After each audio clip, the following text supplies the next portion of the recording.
जब तक हृदय में पाप रहेगा तो भजन में रुचि पैदा नहीं होने देगा। ये बार बार बंद करो, ऐसा लगे बंद करो।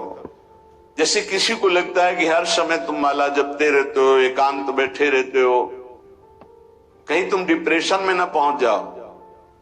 अरे डिप्रेशन को मिटाने वाला तो नाम होता है। भला नाम जपक कहीं डिप्रेशन में पहुंच सकता है? डिप्रेशन जानते हो कब होता है?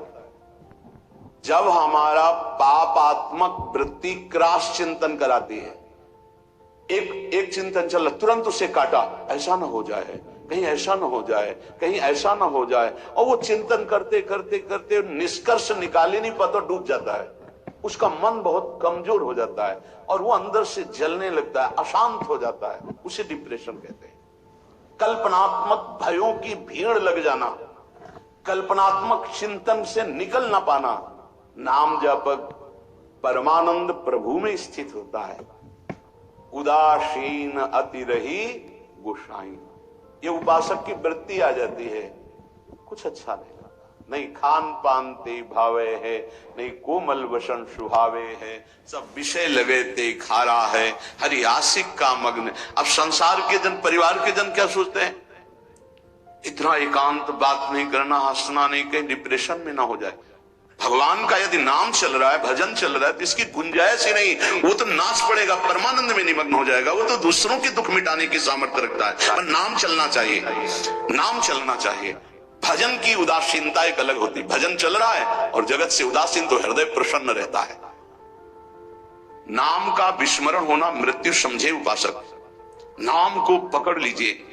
कह रहे अवशेषानाम यन्नाम कीर्तते सर्व पातकैः, कोई भी अपराध, कोई भी पाप नहीं बचेगा। नाम सबका नाश कर देगा। बस जपते रहिए। जैसे सिंह के सामने दहाड़ में न हिरन टिकता है, न कोई भेड़िया टिकता है, सब भागते नजर आते हैं। ऐसे ही राधा राधा राधा, तो अपराध, पाप, दुर्वासना सब भाग जाती है हृदय से। हृदय निर्मल हो जाता है। पर निरंतर दीर्घ काल, श्री पातंजल जी करें, सातु दीर्घ काल निरंतर सत्कार सेवितो दृढ़ भूमि, आदर से ही दीर्घ काल तक निरंतर जपा जाए।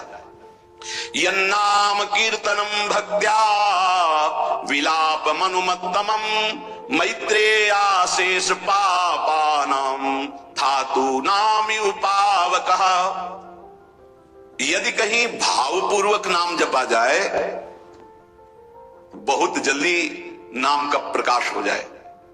पर भाव न हो तो चिंता मत करना। भाव कुभाव अनखालशहु, नाम जपत मंगल दिस दसहु। पर यहां कह रहे हैं यदि भाव पूर्वक जपा जाए तो आंसू निकलने लगे, राधा राधा राधा, और रोने का मन होगा। असल आपसे पूछा जाए क्यों रो रहे हैं, तो आपके पास कोई उत्तर नहीं होगा। मुझे कुछ याद आ रहा है या किसी, या कुछ नहीं, आप उत्तर नहीं दे पाएंगे, बस आंसू चल रहे हैं। सर्वोत्तम साधना नाम की। जैसे धातु को शुद्ध करने के लिए अग्नि में डाला जाता है, जलाकर मलरहित कर देती है, ऐसे नाम से एक अग्नि पैदा होती है। साधक उसको सहे। जब अग्नि जैसे होती तो ताप होता है, ऐसे नाम जपने से हृदय में एक जलन पैदा होगी, जो तुम्हारी दुर्वासनाएं छुपी उनको भस्म करेगी। उस समय आप विचलित मत होइएगा, गंभीर धैर्य पूर्वक उस ताप को सह लीजिएगा। विश्वास कीजिए, अनंत जन्मों की जलन मिट जाएगी अगर सह गए। अगर मनुष्य नाम के बल से इस जलन को सह जाए तो फिर नरक यंत्रणा, मां के गर्भ में जाना, ये सब खत्म हो जाएगा। देखो, हम बड़े बड़े कष्ट सहने के लिए तैयार हो जाते हैं जब हमें पता हो जाता है कि अब हमको ऑपरेशन करवाना ही पड़ेगा। अब फिर राजी हो जाते हैं, पैसा दे देते हैं, दस्तखत कर देते हैं कि यदि हम मर जाएं तो आपका कोई दोष नहीं। क्यों? अब वो पीड़ा हटानी है। हो सकता है महीनों बिस्तर में हमें, हो सकता है इन्फेक्शन भी हो जाए, परेशान, पर ऑपरेशन करना ही पड़ेगा। ऐसे ही मान लीजिए अब ये ऑपरेशन करना ही पड़ेगा।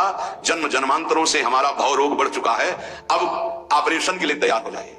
ऑपरेशन के लिए तैयार क्या होता है? चीड़ा फाड़ा जो लगेगा, सुन्न का सुई लगेगा, बड़ा कष्ट सहना पड़ेगा, महीनों बिस्तर में पड़े रहना पड़ेगा, पर हम वो करेंगे अब, क्योंकि इस रोग से निवृत्त होना है। ऐसे ही हमको विकारों से जलना पड़ेगा, हमको प्रियजनों की भावनाओं से बचना पड़ेगा, हमको अपनी प्रिय भावनाओं से बचना पड़ेगा, हमको अकेला पूरे विश्व से युद्ध करना पड़ेगा, तब भव समुद्र से पार होता है। भव रोग से क्या अकेला? इस मार्ग में कोई किसी का सहयोगी नहीं होता, पक्का समझना। आपको स्वयं लड़ना होगा, क्योंकि अंदर का विषय होता है। बाहर तो हजारों लोग मित्र हैं, लेकिन मेरी अंदर की सामर्थ्य हमको बचाएगी। बाहर की सामर्थ्य जन समुदाय की नहीं बचाएगी। हमारे अंदर कोई वृत्ति आ रही हो, अंदर का भजन बचाएगा, बाहर का नहीं। एक एक वृत्ति आपको सुधारनी, आपको लड़ना होगा। पर आप अगर निश्चय कर ले तो आप लड़ सकते हैं, क्योंकि आप हरि के अंश हैं, आप में सब सामर्थ्य है। देखो लगता है कि एक सुई लगती है तो लगता है हम नहीं सह पाएंगे, भारी से भारी जब कष्ट आए तो सब कुछ सह जाता है। ऐसे जीवन में सबके कष्ट आते हैं। बहुत सामर्थ्य है आप में, आप बहुत कुछ सह सकते हैं, आप टूटिएगा नहीं। गोविंदेति तथा प्रोक्तम भक्त्या वा भक्ति वर्जितैः दहते सर्व पापानि युगांतग्निरिवोत्थितः। ओहो, जैसे प्रलयाग्नि प्रकट होती है तो सबको भस्म कर देती है, ईंट आदि सब द्रवित हो जाते हैं, सब कुछ द्रवित, भयंकर अग्नि में सब द्रवित हो जाते हैं, सब राख हो जाते हैं। ऐसे कह रहे हैं जब नाम जपते जपते तुम्हारी नाम में रुचि हो जाएगी तो युग युगांतर से जो तुम्हारे पाप के संस्कार अंदर हैं, एक दिन के हैं, एक दिन के हो तो खत्म हो जाए, युग युगांतर से वो अंदर नाम अग्नि पैदा करेगा कि सब भस्म हो जाएंगे। बस आप चुपचाप नाम जप करते रहिए, गोविंद गोविंद कृष्ण कृष्ण हरि हरि। जो अज्ञानाद अथवा ज्ञानाद उत्तम श्लोक नाम यत् संकीर्तित मघम पुंसो दहे देधो यथा नला। यदि अज्ञान से तुम्हें कुछ पता नहीं नाम का क्या प्रभाव है, क्या लाभ मिल रहा है नहीं मिल रहा, पर संत ने कहा है, सत्संग में सुना है, अब तो नाम जपेंगे। पुण्य श्लोक भगवान श्री हरि का नाम, प्रियाजू का नाम आप जपने लगे, आपका मंगल हो जाएगा। सच्ची मानिए, यदि आप चाहेंगे नाम जप से तो रोग को मिटा देंगे, चाहेंगे तो। पूरे धन्वंतरी जी ने आयुर्वेद का शोध करके देखा तो जो औषधियों में शक्ति पाई गई उससे लाखों गुना बढ़कर के रोग मिटाने की शक्ति भगवान के नाम में पाई गई। जैसे किसी वैज्ञानिक कैंसर के विशेषज्ञ जब उन्होंने सरकार की बात सुनी कि दतून करते हैं ऐसे, तो उन्होंने कहा इसका विज्ञान सपोर्ट नहीं करता है, क्योंकि विज्ञान प्राकृतिक बुद्धि का सपोर्ट करता है। भजन बल से वो किसी के रोग नष्ट नहीं करते थे, बहुत दैन्यता से वो रोग, तो दया आ गई, करुणा आ गई, उस रोग को अपने ऊपर ले लिया और उसके रोग की निवृत्ति कर दी।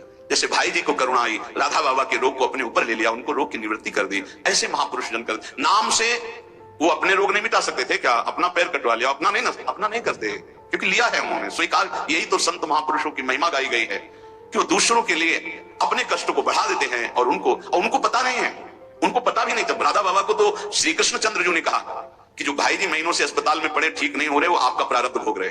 तो बाबा जाकर के बोल, भाई जिनका क्यों व्यर्थ की बात। तो उन्होंने कहा नहीं, श्री कृष्ण ने कहा है। तो उनका बाबा, हमें कोई फर्क नहीं पड़ता, लेकिन आपको फर्क पड़ जाता, इसलिए हमने प्रारब्ध को आपके स्वयं ले लिया है।